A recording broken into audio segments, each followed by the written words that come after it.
말씀 전하겠습니다. 로마서 5장을 펴주시고요.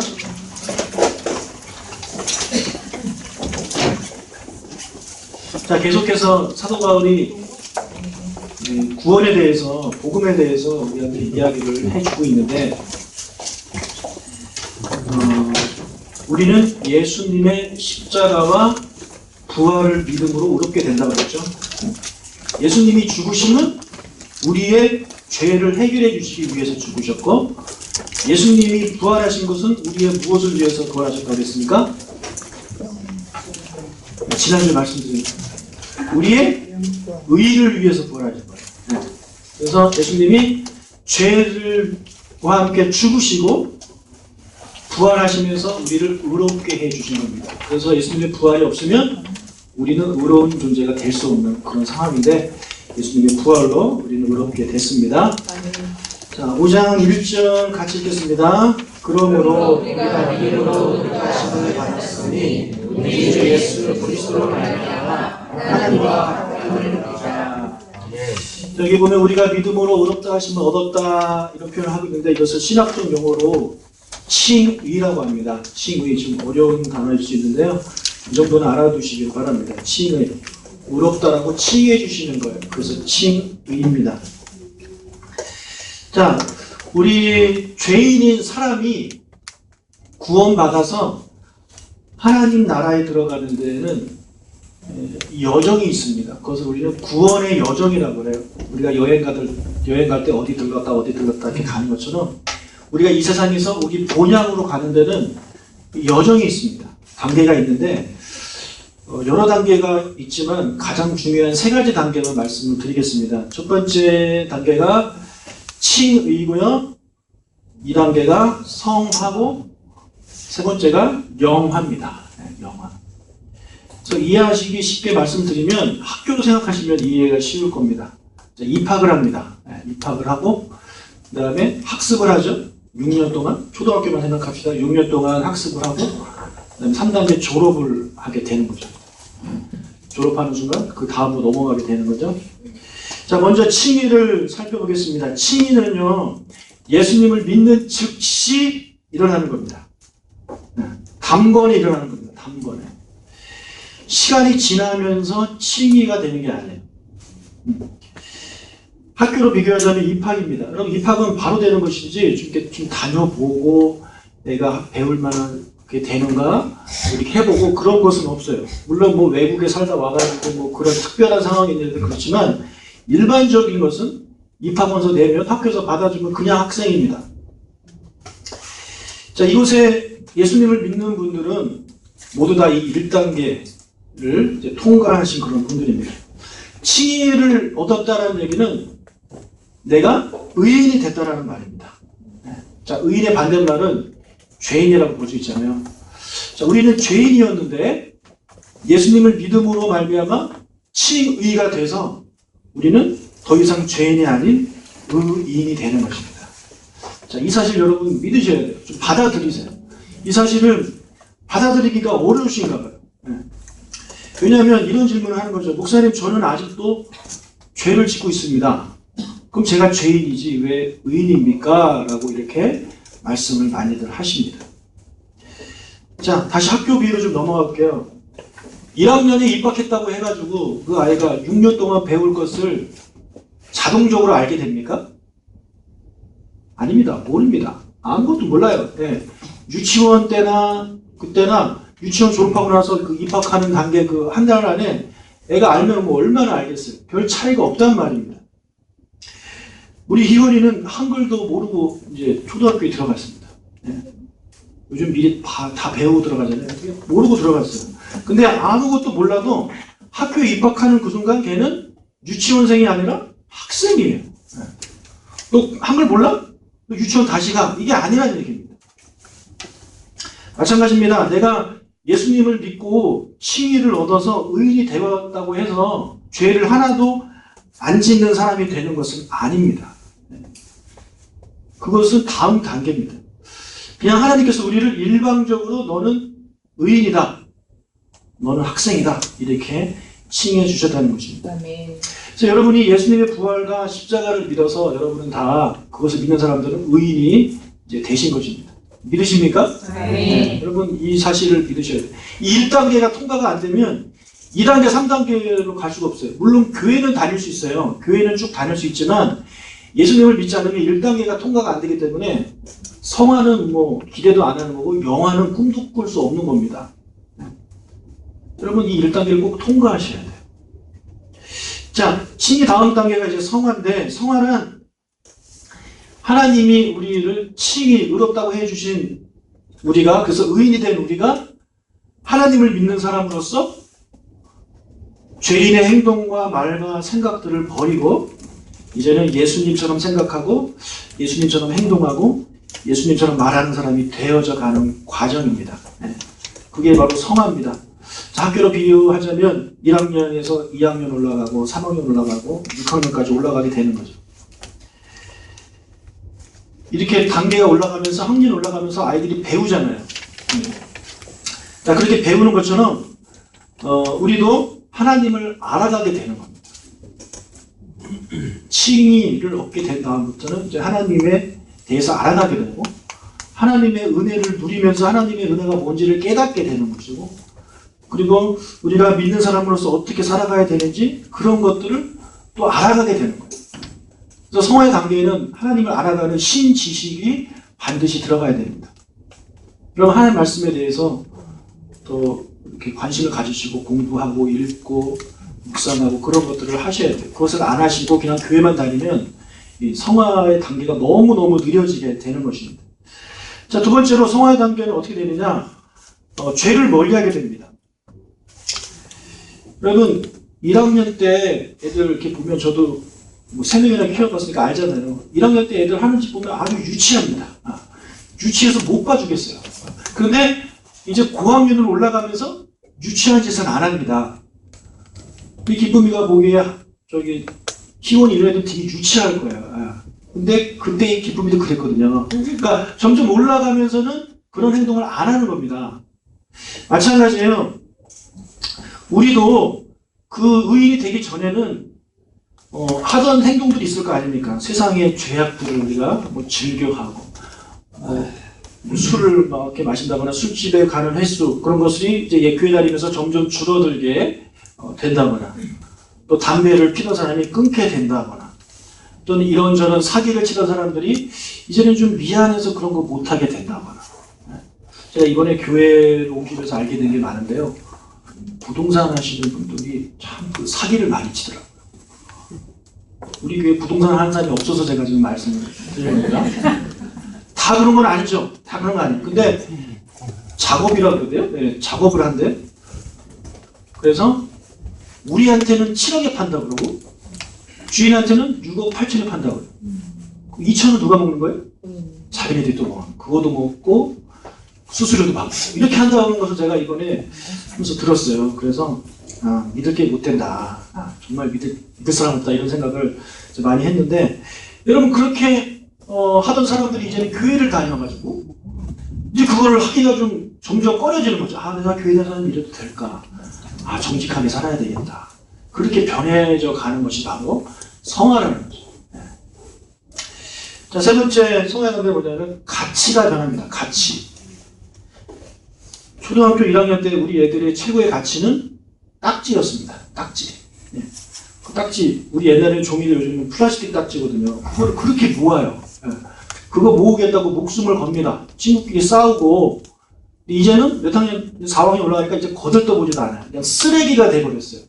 저도 제가 어릴 때 우리 집에 진짜 딱지하고 종이 딱지하고 구슬이 이만큼 있었어요. 누가 다 땄냐면 우리 형이 다 땄어요. 그래서 저는 우리 형이 저에게 우상이었어요. 야, 우리 형은 딱지도 잘 따고 구슬도 잘 딴다. 근데 저는 할 때마다 잃었거든요. 네. 그래서 저는 우리 형이 어릴 때 히어로였는데 나도 좀 잘하고 나니까 이제 다 쓰레기가 돼가지고 다 버렸어요. 그렇게 되는 거예요. 여러분 교회 다니기 전에는요. 나의 최고의 가치가 뭐냐면 돈이 최고입니다. 돈이. 어떤 사람은 돈이 최고고 어떤 사람은 성공이 최고죠. 네. 그 다음에 뭐 명예, 돈, 명예 이런 걸 위해서라면 사람들한테 사기치고 뒤에서 뒤통수 치고 이런 거에 대해서 아무렇지도 않은 사람들이 많습니다. 자, 그런데 이제 교회를 다니면서 예수님 믿어서 점점 성화가 되어져 가면 이제 그런 가치가 변하는 거죠. 돈에서 이 예수 그리스도로 바뀌는 거예요. 성공에서 복음으로 이게 바뀌는 거예요. 그래서 전에는 일 있을 때마다 교회에 빠지던 사람들이 이제는 점점 하나님을 알아가면 알아갈수록 내가 주일에 빠지는 게 좀 마음이 그렇다 이런 생각이 들기 시작하는 거고, 그러면서 점점 주일에 빠지는 것이 그 횟수가 점점 줄어들게 되는 거고, 나중에는 난 주일날은 아무것도 안 하겠다 이렇게 딱 선포하고 주일 성수하는 사람이 되어져 가는 거잖아요. 근데 이게 금방 되는 사람이 있고 이게 오래 걸리는 사람이 있어요. 예. 10년, 20년 돼도 아직까지 주일 성수조차도 못하는 분들이 많이 있단 말이죠. 예. 자, 아직 내가 좀 멀었다 그렇게 생각하시면 되겠습니다. 여러분, 성화 단계는요 점진적입니다. 칭의는 바로 일어나지만 성화는 오랜 시간 동안 점진적으로 이루어져 가고 있는 것입니다. 그래서 시간이 오래 걸려요. 바로 예수님처럼 됐으면 좋겠는데 그것은 기대하지 마시고요. 물론 우리가 노력은 해야 되지만 나는 내가 나 자신을 볼 때는 내가 하나님의 음성, 하나님의 모습, 예수님의 모습대로 좀 살아야 되겠다 그렇게 생각하면 여러분 스스로 채찍질 하시지만, 남을 볼 때는요 여러분 또 관대한 마음을 가지셔야 돼요. 그래, 성화는 오래 걸리는 거야 이렇게 마음을 가지시면 그 사람을 이해할 수 있습니다. 근데 이게 바뀌면 안 되는 거예요. 나한테는 아주 관대해. 나한테는 그래, 성화되려면 10년, 20년 걸리는 거지. 나는 이 정도면 잘하고 있는 거야. 이렇게 하면서 남한테는 아주 그 잣대를, 엄격한 잣대를 갖다 드리는 거예요. 권사가 돼가지고, 집사가 돼가지고 어떻게 그렇게 하냐. 이게 안 돼. 그 반대가 돼야 되는 거예요. 반대. 항상. 여러분, 예수님을 믿는 모든 분들 중에 지금 이 순간 믿으신 분들 빼고는요 다 성화 단계에 와 있는 분들입니다. 자, 1시간 전에 예수님 믿었다? 그럼 그 사람은 1시간 동안 지금 성화의 단계에 오게 된 것입니다. 자, 1학년에서 6학년까지 쭉 올라가지만 아이들이 합숙 속도가 다 다르잖아요. 그런 것처럼 성화도 그런 것 같아요. 어떤 분은 한 달을 다녀도 금방 2학년 수준으로 올라가시는 분들이 있는가 하면 10년을 다녀도 아직까지도 1학년 1학기 그 수준에 머물러 계신 분들이 많아요. 저는 우리 뉴스홈교회 분들이 너무 늙지 않기를 축복합니다. 신앙 연륜에 맞게 이렇게 좀 성장하시길 바라요. 조기 성공이 인생의 3대 불행 중 하나라고 제가 말씀을 드렸잖아요. 그 신앙도 때로는 그런 것 같아요. 초신자 시절에 너무 이렇게 은혜를 너무 많이 받고 확 이렇게 되면 그것을 감당하실 수는 괜찮은데, 그것을 감당하지 못하는 사람들은 그 이후로 그것이 그에게 안 좋은 영향이 있죠. 시험에 금방 듭니다. 정말 이 마귀가 가만히 있겠어요? 생각해보세요. 내가 초신자예요. 6개월 됐는데 교회 다니자마자 막 방언받고 뭐 어떤 은혜들을 많이 막 체험했어요. 그런데 이 사람이 아직 6개월 돼서 그런 것을 받았지만 신앙 연륜이 오래되지 않았기 때문에 성숙하지가 않거든요. 근데 다른 집사님, 권사님 보니까 별론 거지. 그럼 그 사람이 교만해지게 돼가지고 넘어지게 되는 거예요. 이런 자매가 있었어요. 어떤 자매냐면 교회를 다닌 지 얼마 안 됐는데 자기가 주기도문을 외운 거예요. 그래서 기특해. 나는 주기도문을 외웠어. 근데 주기도문을 하는데 목사님이 자꾸 틀리는 거예요. 그래가지고 목사님이 주기도문도 못 외우네 이러면서 시험에 든 자매가 있었어요. 근데 나중에 알고 보니까 자기가 틀린 거였어. 여러분 그 주기도문 보시면 뭐 하옵시고 하옵시고 다 쓰리고예요. 다 고예요. 계속 고하셔야 돼요. 근데 제가 교회를 여러 군데 다녀봤잖아요.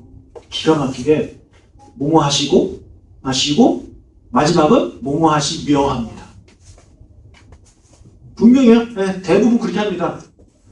다 쓰리고예요. 여러분 쓰리고 알았죠? 네. 주기도문은 쓰리고예요. 쓰리고 고고고. 갑자기 내가 하면서 생각이 안 나는데. 주기도문 보세요. 자, 일용할 양식을 주옵시고 우리 죄를 사하여 주시옵고 시험에 들게 하지 마시옵고 쓰리고입니다. 근데 꼭 마지막에는 시험에 들게 하지 마시오며 이렇게 해요. 자기가 그렇게 외워놓고 목사님 보고 틀렸다 해서 시험 들어가지고 그런 자매가 있었어요. 주기도문 얘기 나온 김에 한 말씀 더 드리면, 원래는 마옵시며 마옵시고 이래야 돼요. 근데 개혁 규정으로 바뀌어가지고 맛이 없고 이렇게 바뀌었어요. 오하고 시가 바뀌었단 말이에요. 네. 그래서 저는 저번 교회 있을 때는 개혁 개정을 해가지고 맛이 없고 이렇게 했거든요. 네. 근데 다른 데서는 계속 마옵시고 하니까 자꾸 저가 틀린 것 같아가지고 혹시 나 그러면 그 자매가 생각나가지고 오목사는 주기도문도 모른다 이런 얘기 들을까봐 제가 요즘 새벽에 마옵시고 이렇게 합니다. 네. 오해하지 마시기 바래요. 네. 아무튼 그런 거예요. 네. 너무 은혜를 일찍 받으면 남을 비판하고 판단합니다. 아니 목사님이 돼가지고 주기도문도 못하네, 권사가 돼가지고 방언도 못하네, 이런 생각을 갖게 되는 거예요. 그래서 저는 그냥 제일 좋은 건 그런 것 같아요. 1학년 같이 1학년 다니고 2학년 다니고 이게 낫지. 그죠? 아이들 키워봐도 그런 거야. 그래서 집사는 집사의 믿음, 권사는 권사의 믿음, 장로는 장로의 믿음, 이렇게 되셨으면 참 좋겠다라는 생각을 합니다. 자, 이런 것이 이제 성화의 단계인데, 내가 지금 성화의 수준에 1학년에서 6학년까지 있다면 나는 과연 몇 학년 수준에 머물러 있는가, 여러분들이 스스로 좀 이렇게 점검을 해보셨으면 좋겠어요. 내가 교회를 얼마큼 다녔는데 나는 얼마나 지금 성화의 단계에 와 있는가. 그런 것을 이제 결정하는 기준이 여러 개가 있겠지만 그 중에 하나만 제가 말씀드리면 저는 그것을 겸손이라고 생각합니다. 겸손. 성화의 높은 단계에 올라갈수록 그분은 겸손해집니다. 왜냐하면 성화라는 것 자체가 예수님을 닮아가는 거기 때문에 예수님처럼 겸손해지게 되어 있는 것입니다. 예수님 하나님의 아들이고 이 세상을 만드신 창조주십니다. 그런 분이 우리를 위해서 하늘 보좌를 다 버리시고 이 땅에 인간이 되셔서 오셨고 우리를 위해 십자가에서 온갖 고난을 당하시고 돌아가셨어요. 이만한 겸손은 세상에 없습니다. 그래서 정말 성화되어져 가는 사람은 겸손하게 되어 있습니다. 여러분도 겸손해지시기를 축복합니다. 정말 겸손하기를 바랍니다. 저도. 자, 겸손한 사람은요, 절대 자신과 남을 비교하지 않습니다. 자, 나와 남을 비교하게 되면은 세 가지 결과가 나타나요. 이 세 가지 결과가 다 안 좋은 결과가 나타납니다. 자, 비교해볼까요? 일단 나하고 진영이 잠깐 나와봐. 나하고 진영이를 좀 비교해봅시다. 내가 진영이보다 낫다고 내가 생각하면 제가 어떤 사람이 되겠어요? 교만해집니다. 나는 진영이보다 키도 크고 진영이보다 나이도 많고 이렇게 교만해지는 거죠. 그건 좋은 게 아니지만. 네. 그 다음에 진영이가 나보다 더 낫다고 생각하면 제가 어떤 생각이 들겠어요? 네? 시기하게 되는 겁니다. 질투하게 되는 거예요. 네. 저 사람이 나보다 더 잘나면 사람은 시기를 하게 되어요. 나랑 진영이가 똑같다. 그럼 어떤 생각을 갖겠어요? 경쟁하는 거예요. 네. 경쟁하다 보면 견제하게 되고 다가갈 수가 없게 되는 거죠. 들어가요? 네. 그래서 나와 남을 비교해서 좋아지는 건 아무것도 없어요. 네. 교만해지든지 질투하게 되든지 경쟁하게 되든지. 그런데 겸손한 사람은요, 감히 남과 나를 비교하지 않아요. 왜냐하면 겸손한 사람은 고개를 숙이거든요. 네. 고개를 숙이기 때문에 남이 보이지 않습니다. 자기 자신만 보게 되는 거예요. 그러니까 교만해지지 않게 되는 거예요. 그러니까 질투도 안 하게 되고 경쟁하지도 않게 되는 겁니다. 그러니까 겸손한 사람은 감사가 넘치게 되는 거고, 감사가 넘치면 기쁨도 넘치게 되는 거예요. 그게 얼굴에 드러나게 되는 것입니다. 제 삶을 돌아보면 저도 참 교만했던 것 같아요. 그러니까 저는 그랬어요. 대놓고 나는 잘났다라고 생각하는 아무도 없습니다. 저는 제가 농담으로 여러분한테 뭐 잘생겼다 이런 얘기 하는데 농담인 거 다 아시잖아요. 그것 때문에 시험도 지금 없을 거라고 저는 생각이 됩니다. 네. 그래서 저는 그냥 항상 그런 생각을 갖고 살았어요. 나는 남보다 잘나지 않았다. 나는 잘나지 않았다. 나는 잘나지 않고, 나는 공부도 잘하는 거 아니고, 나는 뭐도 잘하는 거 아니고, 나는 설교도 잘하는 게 아니고, 나는 목회도 잘하는 건 아니다. 이런 생각이 저 안에 쭉 있었어요. 근데 그 밑에 어떤 마음이 하나 더 숨어 있었냐면, 하지만 나는 저 사람보다는 낫다라는 생각이 내 안에 항상 있더라고. 공부할 때도 그랬어. 학생 때도 나는 쟤보다는 잘한다라는 생각을 갖고 있는 겁니다. 나는 쟤보다는 잘한다. 목회를 하면서도 내 부목사 시절에 저는 정말 제가 설교 잘한다고 생각한 적이 없는데 그런 마음이 들었어요. 내가 그래도 저 목사보다는 잘한다 하는 생각이 제 안에 있더라고요. 교회를 개척해서도 마찬가지입니다. 우리 교회가 크다라는 생각을 해본 적이 없는데 그래도 저 교회보다는 낫다라는 생각을 제 안에 그게 있더라고요. 그게 교만이라는 사실을 하나님께서 저에게 계속해서 깨닫게 해주십니다. 아마 여러분들도 그런 생각을 많이 하실 거예요. 대놓고 나는 잘났어 막 이렇게 아나무인인 사람은 없을 거라고 저는 생각하고, 하지만 나도 모르게 내 안에 같이 그 회사 사무실이나 뭐 어디서 교회 안에서 이렇게 하면서 내가 저 사람보다 낫다라는 생각을 내가 나도 모르게 이제 갖게 되는 것이 있다면 그것이 내가 교만하게 만들어지게 되는 거죠. 그러니까 이번에 그 교회가 이제 팔리게 되고 막 이것저것 알아보면서 정말 깨달은 게 하나 또 있습니다. 제가 어릴 때 다니던 교회, 제 모교회는 좀 부계동에 있는데요. 이름은 부성교회고 제가 다닐 때 한 200명에서 300명 사이였어요. 근데 저는 우리 교회가 너무 작아서 창피했어요. 아, 그렇게 교회가 작냐? 교회 지어진 지가 저보다 한 살 어립니다. 74년생이에요, 저희 교회가. 근데 교회가 20년, 30년, 40년이 되도록 왜 아직도 저 모양 저 꼴이냐면서 저는 그 청년부 시절에 창피했어요. 그래서 저도 큰 교회가 가고 싶었어요. 큰 교회, 막 건물도 으리으리하고 사람도 많고 이쁜 자매들도 많은 그런 곳에. 현애가 우리 교회에서 제일 예뻤어요.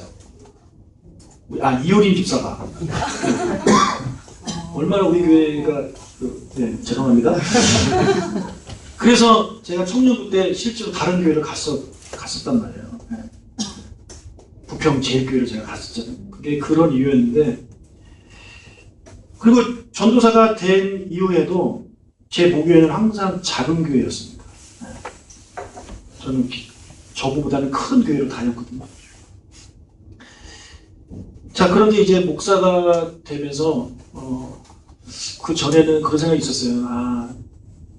목회하다가 목회가 어느 정도 안 되면 뭘 하냐, 하나님이 은혜를 안 주시는 거니까 하지 말아야지, 막 이런 생각도 했었거든요. 근데 점점 그런 것들이 이제 좀 생각이 좀 작아졌어요. 제가 지금은 저 교회도 너무나도 큰 교회입니다. 제가 보기에는 정말 큰 교회고, 나도 우리 교회도 저렇게 좀 커졌으면 좋겠다, 이런 생각을 막 갖게 됐습니다. 그러니까 이거는 자신감이 없어졌다라기보다는요, 겸손하게 되어져 가는 것 같아요. 제가 부목사 시절에 저쪽 오륜교회 부목사 시절에 그 부목사님들보다 이렇게 그런 거 있잖아요. 제가 지난번에 말씀드렸는데 설교 조회수라는 게 있어요. 근데 그게 신경이 쓰이더라고요, 어느 날부터.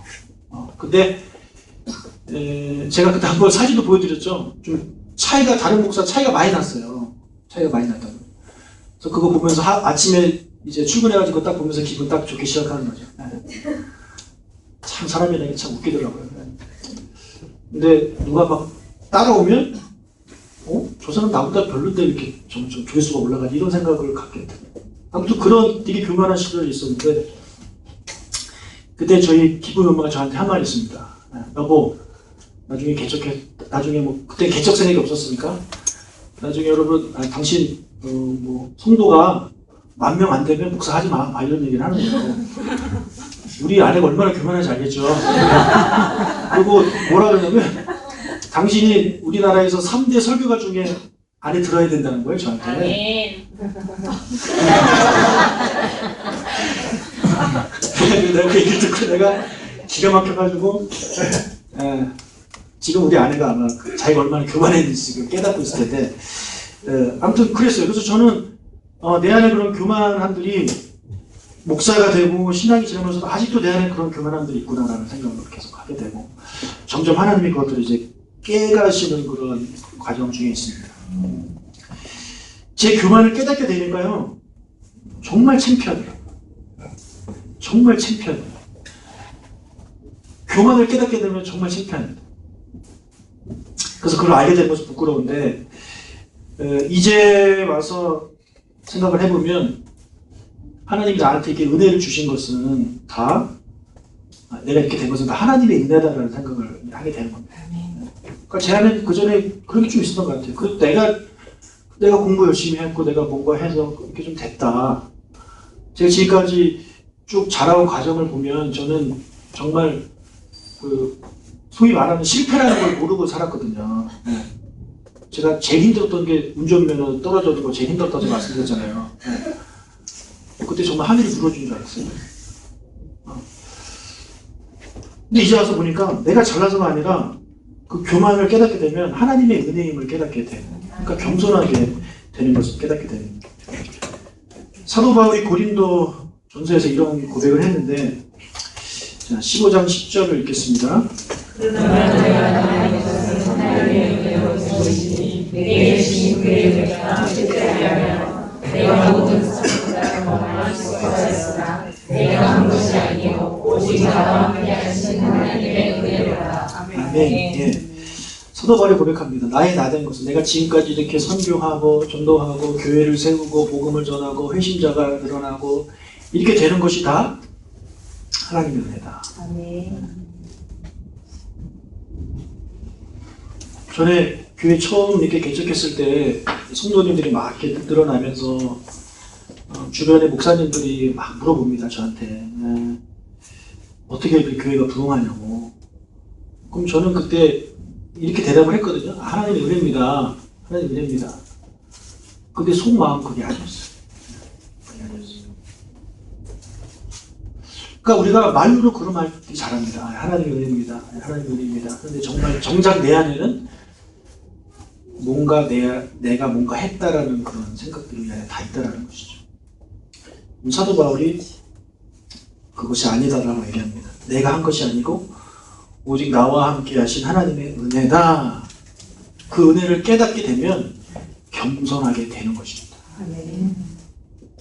성화가 이렇게 성화의 단계가 높아져 가는 사람들은 하나님의 은혜가 뭔지 깨달아요. 하루하루 삶 가운데 하나님의 은혜를 깨달아요. 뭐가 감사한지를 알아요. 그러니까 그걸 고백하게 되는 거예요. 그러면 교만해지지가 않겠죠.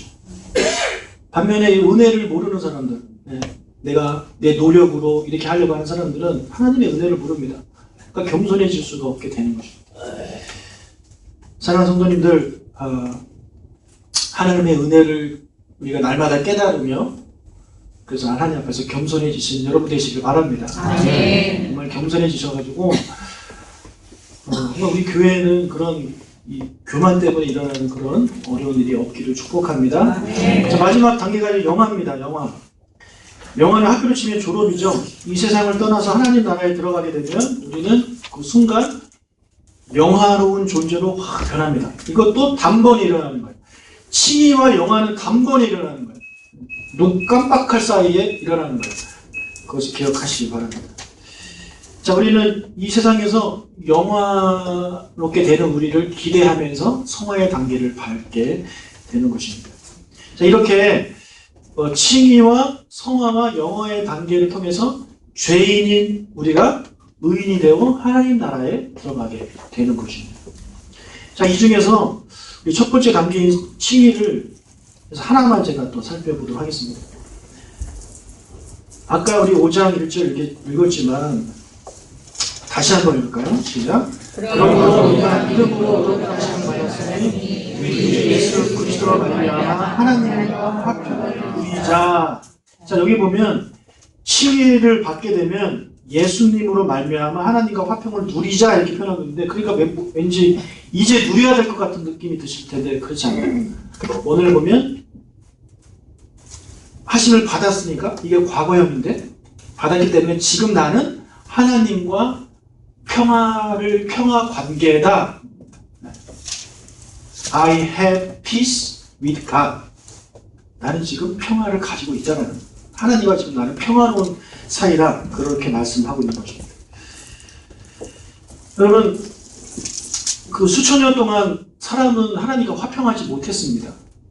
원래는 화평한 그런 사이좋은 그런 사이였는데 아담과 하와가 범죄하면서 하나님과 관계가 불편해지게 되는 거죠. 여러분, 우리도 그렇잖아요. 잘 지내다가 어떤 일이 딱 생기면 불편해가지고 그것 때문에 다가가기도 어렵고 막 그러잖아요. 그런 어려움이 우리에나 있잖아요. 지금 하나님과 인간도 그런 거예요. 네. 자, 그런데 여러분, 이 서로 두 명 간에 불편한 관계가 있어요. 이걸 해결하려면 어떻게 해야 됩니까? 네? 네? 어떻게 해야 돼? 화해하려면 어떻게 해야 돼요? 얘기를 해야 되려면 어떻게 해야 돼요?